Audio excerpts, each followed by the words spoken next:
Hey everyone, welcome back to more Flesh and Bad, and today we're going to be doing some gameplay of the RTN winning list that I won on Saturday. This list is really solid. I think I went 3-3 in the second RTN, but that was the break sometimes. So, but I think this list is still really solid. Just has some very good matchups in the field right now. Like I think the Prism matchup is like pretty reasonable. The Cindra matchup feels very good. What else? I think like the new matchup is maybe like the worst matchup right now, but even then, it's like pretty playable for a lot. Like this deck is still really solid. So we're gonna be doing some gameplay again. I kind of talked through a lot of like the deck building process from yesterday. So like we have this like very defensive package on the board, some extra blues just for new, and then like an extra breed anger in case we need it. But like the core kind of idea of this deck is basically just never brick, which we kind of have like these blue harmony hunts and the tiger forming contations to be like our tiger gen, and then we can pretty much like always play out like a 4 card hand for the most part. Like there are definitely some exceptions, but especially in this configuration where we're running like the 0 for 3s, always being able to play out 4 card hand is very strong. And yeah, we also have this defensive package when we are okay with bricking, which is into like more aggressive decks. So I think that there's kind of like a pretty solid game plan to this deck, and it's been performing pretty well. So who knows if we're going to be able to play it for Nats, but we are going to Nats, which is going to be quite fun. So in case this deck ends up being legal for Nats, we're going to still practice with it, but I do need to probably find a backup deck at some point, which I'm still kind of experimenting around with, like what I would want to pick up next. I'm going to be honest, like a lot of the new hunted heroes are not really up my alley. Like Cindra is basically the same deck as like Aurora, and like Fang is just a worse version of Cindra. And then assassins are assassins. So I don't know. Nothing really like speaks out to me in terms of like play style. Like the wizards honestly might be like the closest, but again, I'm still kind of like testing around with the wizards and stuff. But yeah, this is gonna be the deck for today, and yeah, let's go ahead and get some games. All right, so we got a Cindra. We always want to try to go second into Cindra. Let's grab our board.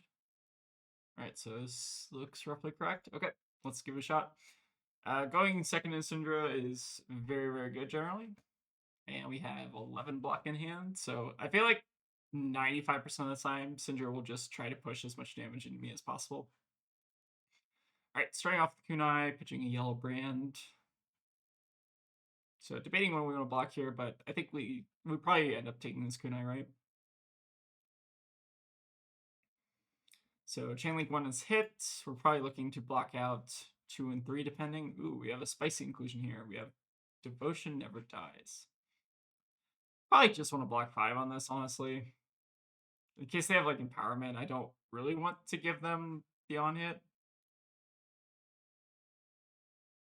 Alright, drop of Dragon Blood, interesting.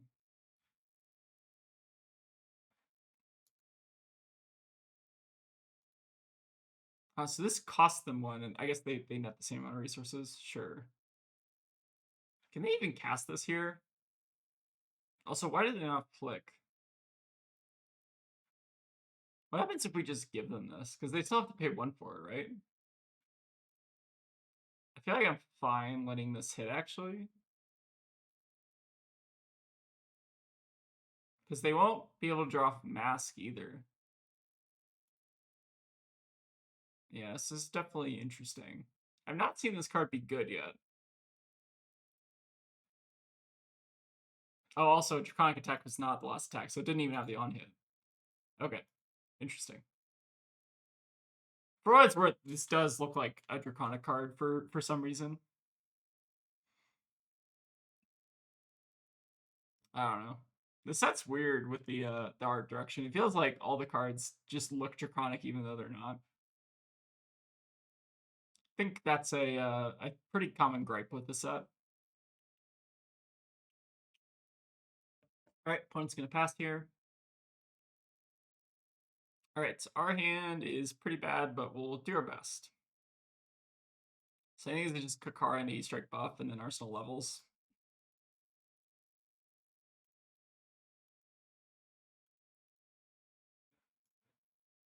Okay, excellent hands. Yeah, the Puck Flak here, which could potentially block like Ignite +4, which is real solid. But we're probably going to take a decent bit of damage here. But I think it's probably worth it to maybe even do it. We might actually even want to take all the damage here, let them have the mask, and just do a double levels turn. It's probably better than anything they could be doing, right? I mean, we'll see what they do, but for the most part, I think we might actually just not be blocking here.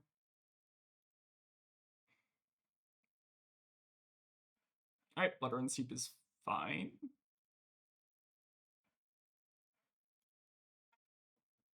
So I guess the question is like, how greedy do you want to get? And I feel like I want to get really greedy. So I'm kind of fine just letting this hit. Like our hand is so good that it probably is just better than them drawing a card, right? I think I'm kind of okay with that logic, especially like blocking this chain link does not mean that we're going to be able to stop mask if they just like buyback daggers flick on chain link 4. So I think we're just letting them have a mask here, and then our hand is just going to be better than their hand. All right, Devotion never dies. I think I also don't care about that.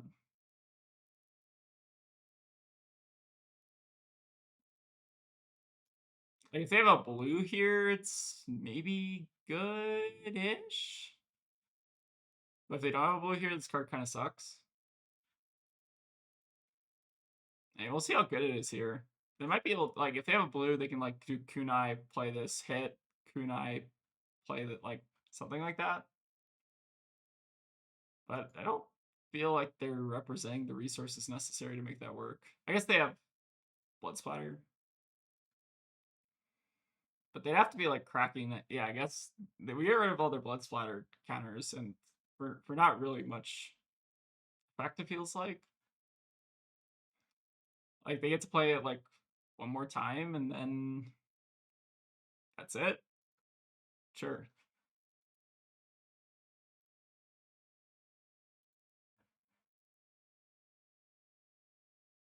Yeah, like, this isn't even that bad.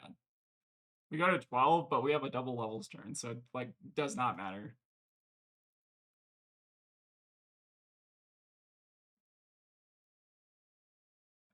How many times did they play it this turn? They played it like 3 times. So I think, or no, they played it twice. I don't know. Is that good? Maybe it's good. Like I think we just killed him here, or like get very close to it. So how do we want to start? I guess we have to start with a levels draw. We get a 1 cost. Then we do some stuff.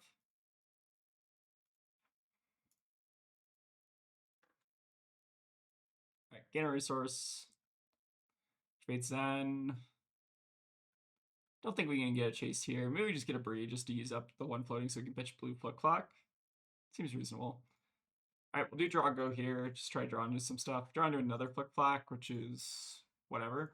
It's like fine though. Good to arsenal it. Oh wait, whoops, sorry.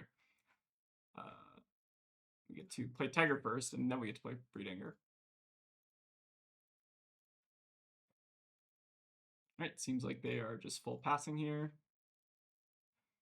All right, and then we'll get full modes on levels. Try to a Wind Chakra. We have Transcended for what it's worth, so we can like get an additional 3 value here by popping Pouncing Paws. I don't think that's like necessary. I think we just filter the Wind Chakra and then pass.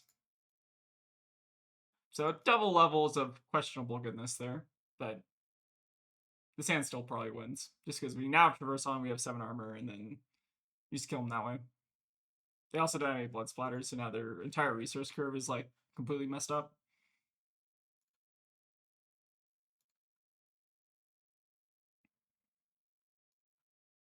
All right, let's go ahead and block with Tiger right here. Get our Tiger. They're probably gonna end up flicking, but that's okay. And then we'll probably just use up our Traverse here to block up the rest of it. We can maybe use Flick Flock as well if we need to, if it's a 1 for 5.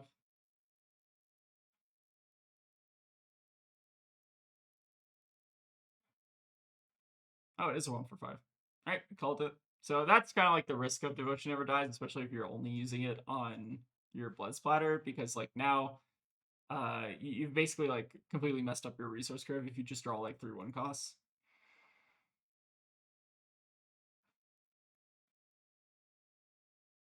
But I think we have the game basically on lock at this point. Unless we like brick terribly.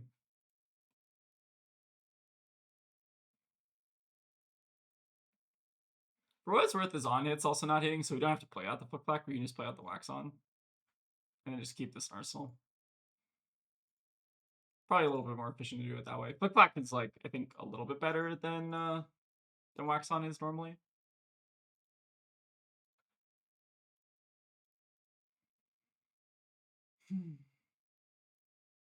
Right.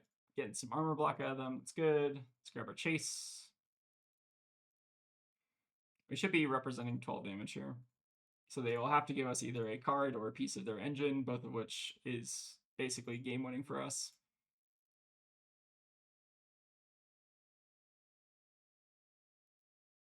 Like once you get Cindra to a low enough life total, you basically like will just keep hammering her until she basically cannot keep this combo going basically. All right, really solid hand. Cindra is stuck on the screen. All right, Oath of Loyalty coming in. We could make his end stay here, but we will probably just kill them regardless. So I think we're going to take the Oath of Loyalty and then probably just flick it. We don't have Mask to worry about anymore, so like flick is pretty safe here, and it's a pretty good breakpoint to cover. So I don't. Their 3-card hand has to be really good in order to do anything here. We notably aren't getting the other end of flick, but that's okay. So what do we want to do here? I don't really have to do anything. Just pass. Like they're not going to be able to pressure enough damage here. So another 3, then potentially another 4. This is like Blood Runs Deep. It gets a little scary, but Rising Resentment, not super scary. So how do I want to do this? I think giving up Kasai is reasonable. Yeah, let's just keep the whole hand, and then we'll probably just strip them of cards every turn until we kill them.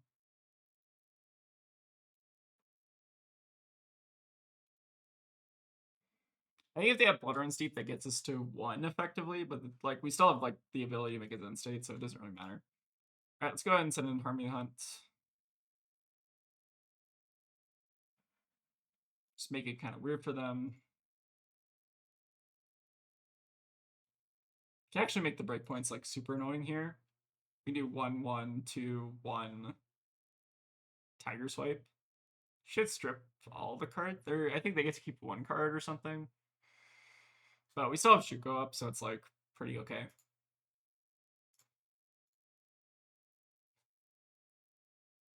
I like this kind of sequence here. So they need a Deer React, I think, in order to keep cards. Path is, I guess, harder to use than Stir the Pot, so we should use Path first. Let's grab Swipe.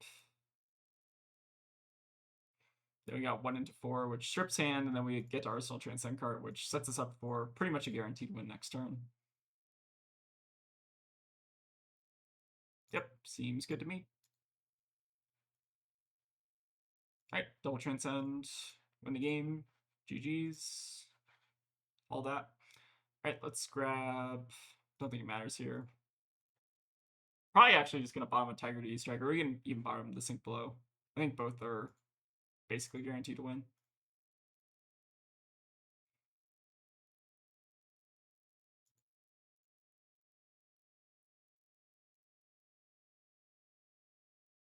All right, seems like they're off it, and understandably so. So let's see what their deck was. Like, interesting. So why are we running Devotion Never Dies in the Birdie list?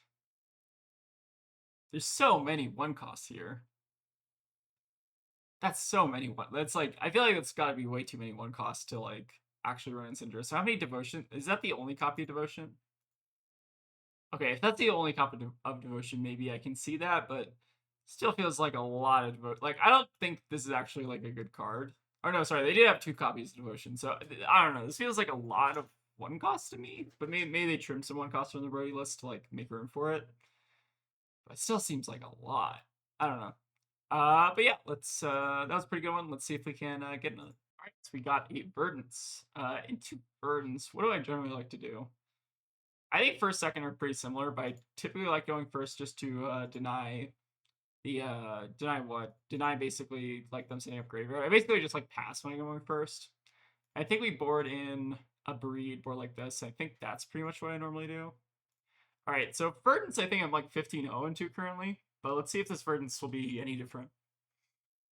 I think for what it's worth, it's not like a completely free matchup, but it is like scary-ish, especially if they're on Waning Moon. Fortunately, this Verdance is not. Let's go ahead and just Arsenal pass here.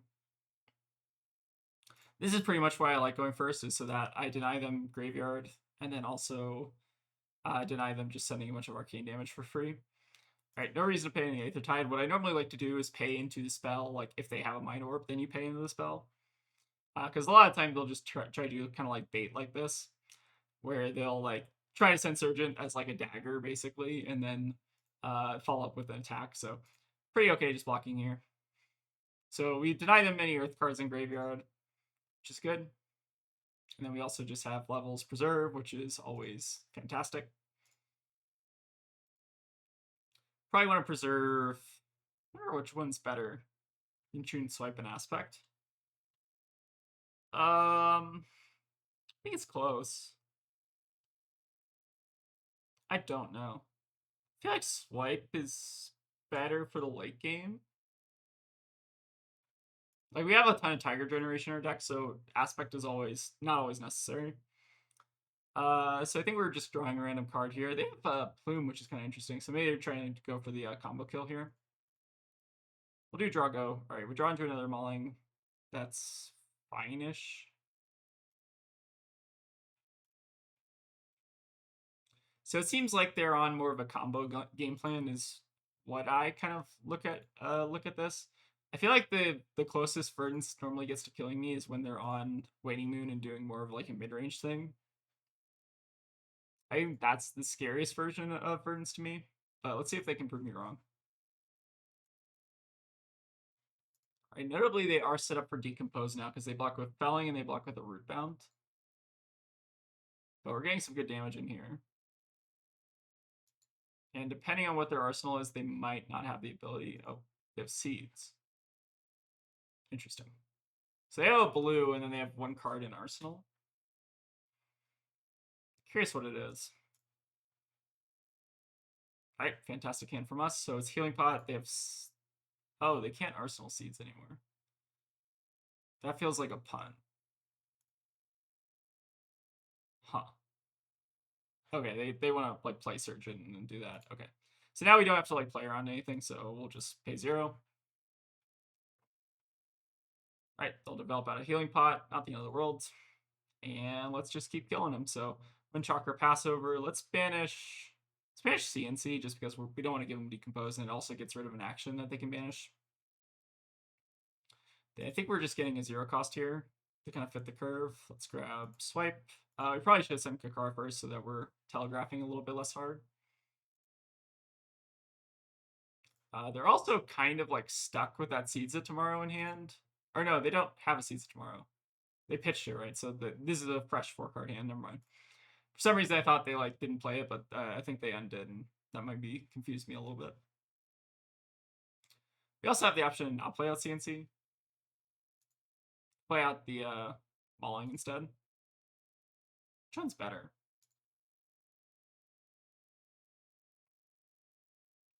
CNC versus Mauling Key. I guess CNC prevents them from like playing out reacts, which is kind of cool. So I think I kind of like that a little bit more. Verdance lists tend to be pretty react heavy, so even a CNC on empty arsenal means that they just like are probably not blocking that turn. All right, and we just keep transcending. Or actually, we're not even transcending off this hand, huh? Okay, a little bit of a brick hand, but still not the end of the world. All right, so they do get decomp here. Oh, they didn't have enough. Or no, they do have enough. They have plenty, right? I think they just maybe sequenced it wrong. Understandable. I think I'm also just fine popping Traverse on this. Like, we can basically Arsenal Transcend card for next turn and then still play out all our stuff. Yeah, that seems fine. Sure. It's a little bit awkward, but this is actually why I like the breeds in the deck, is because it kind of makes hands like this a little bit better. I think Mind Warp is also, like, for what it's worth, like, really bad in a Zen unless you're, like, amping in some other way. I feel like it's just too clunky. Like, you can get a tree out and do the Mind Warp thing, but even then, sometimes it just draws me into more cheese, so it's, like, a questionable value at best. All right, go ahead and grab breed here. And we also are shuffling our chi, which is real good. I think we have 2 chi developed in the deck, or we have one or two. They might try to stonewall this, which is probably actually going to get 4-ish value. Or actually, no, it's going to get 2 value in total because we can actually close the chain after breed anger, which makes it really good.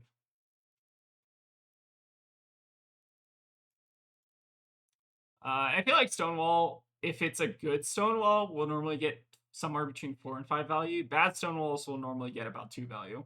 2 to 3. I think is kind of what makes it like not worth it.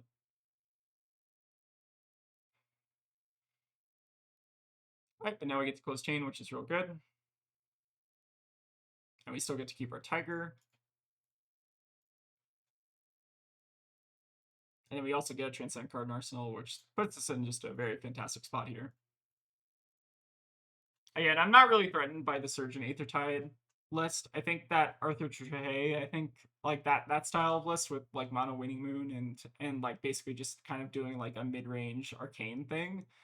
That to me is a lot scarier just because like on hands like this where you can't block with Traverse, it makes it a lot better. Alright, then we'll just Arsenal Grain, set ourselves up for a pretty good next turn if we get to keep the Grain. And we are just drawing, I think, too hot for Verdance to deal with. Way too hot.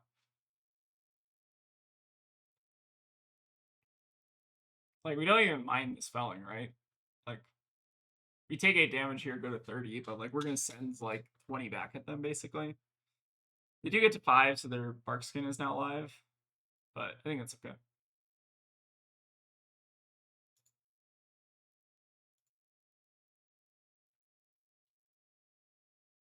Alright, so how do we want to do? Grain is a little bit awkward here. We might just want to do Stir plus Sacred Art. I think that's better than trying to play our Grain here. And the question I guess that I have is, do we want to try to IP with Chi? We don't need to because we have a Grain then in Arsenal, but it's probably not terrible to do it anyways. We do probably just want to develop Bad Chase though. We have the 3 in the deck and like it's a little bit suspect to try to develop them out all at once, I guess.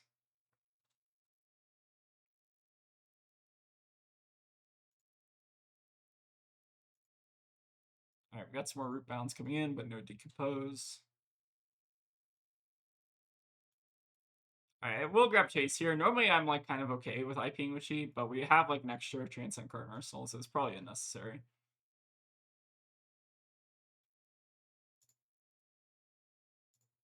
All right, a lot of Rudies, sure.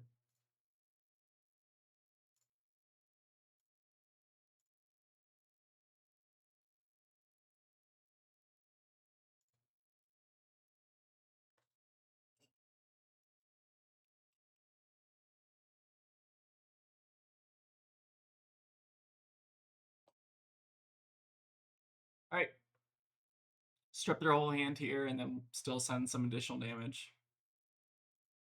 A-okay with that. We're also just set up to not brick next turn. I say that, but this is like maybe a little bit of a brick. It's not even that bad though, because we can still just do. Oh no, it's still a little bit awkward. All right, I think this is about as close to a brick as it gets. They did play out the Ring of Roses too, which is a little spooky. So unfortunately, the Incant does not synergize super well with the Grain here. But I think it's still fine. We can do 3-3-2-4. It still works.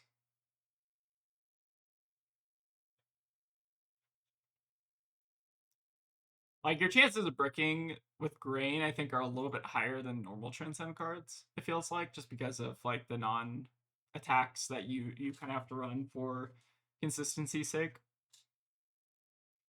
But it's still not even that bad of a fail state, because we're sending 12 damage off 4 cards, which is fine. Like, they're not going to be able to get us into kill range here. At least I'm pretty doubtful from this point. Unless they're like naturally drawn to like triple rampant or something weird like that, but like even then they don't have the infrastructure for that, right? They only have 1 healing pot, so it feels like a pretty comfortable position to be in.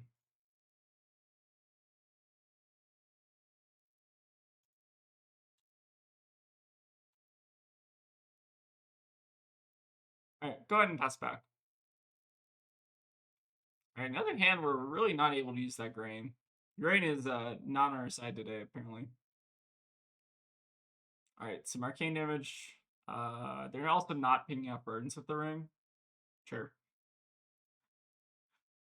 No reason to pay here. Just do Growl, Kakara, CNC. Seems good enough. And then eventually, I promise Grain will do something at some point. Might even try to use it for lethal at this rate. Just like lunging press.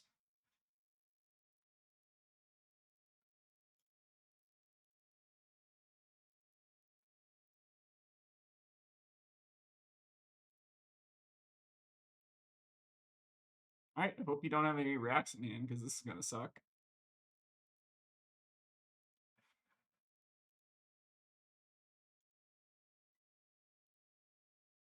Alright, forced him to use the sigil. Are you okay with that? Again, even if they like are able to surge in and dispel next turn, it's like whatever. I'm taking 8 damage.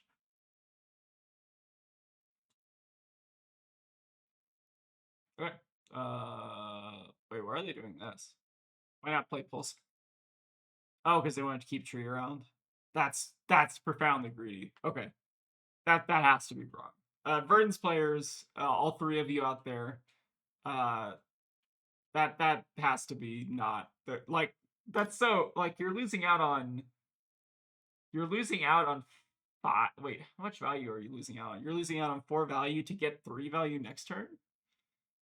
That's insane. Okay, sure. Oh, you Verdance players are. Oh, they forgot their tree. That's hilarious. Wait, they what do they pitch? They pitch a fruits plus a okay. I think they're off of it, but for what it's worth, like we're killing them this turn. Like they put up so they had the opportunity to keep tree around, but like even if they keep tree around, what is their best play this turn? They can play out another tree, like assuming that like they don't have to block at all, which they have to probably block with like all of their cards in hand. But assuming they don't have to block at all, like they're playing out Aether Arc, like they're not winning the game, right? So yeah, that's how Surgeon lists normally go. I think Waning Moon is like the better strat into Zen. But I feel like a lot of Verdances still just run Surgeon with the hope of trying to like combo kill me. But I don't think that's like actually like winning strategy. All right, but I think that's probably gonna wrap it up for today. So that is my RTN winning Zen list. We played into a lot of, kind of just weird decks today. And yeah, this list just feels really solid. Just a very aggressive package on the main board, a very defensive package on the sideboard, and then just a lot of good 3-block cards, a lot of good consistency cards, just a very consistent, good blocking list, which is, I think, very, very powerful right now. But yeah, that's gonna probably wrap it up for today. So thank you all for watching. If you have anything that you want me to try or you want me to kind of expand upon on this list, feel free to let me know. But I think I've kind of talked about this style of list at least ad nauseum on this channel. So this shouldn't be that far off from like what I was experimenting with on the channel like the week before the RTN. So like I don't think there's a ton to talk about this list. It's just good. It's just consistent. It's just a very good blocking value list that has a lot of proactive stuff that you can do if your opponent gives you a 5-card hand. So yeah, that's kind of like the core theme of this list. It's real solid. It's real good. And yeah, I think that's probably gonna wrap it up today. So thank you all for watching, and I'll see you all next time. And a special thank you to all the folks who decided it would be a good idea to give us $2 on Patreon. We really appreciate the support, but it's obviously never required.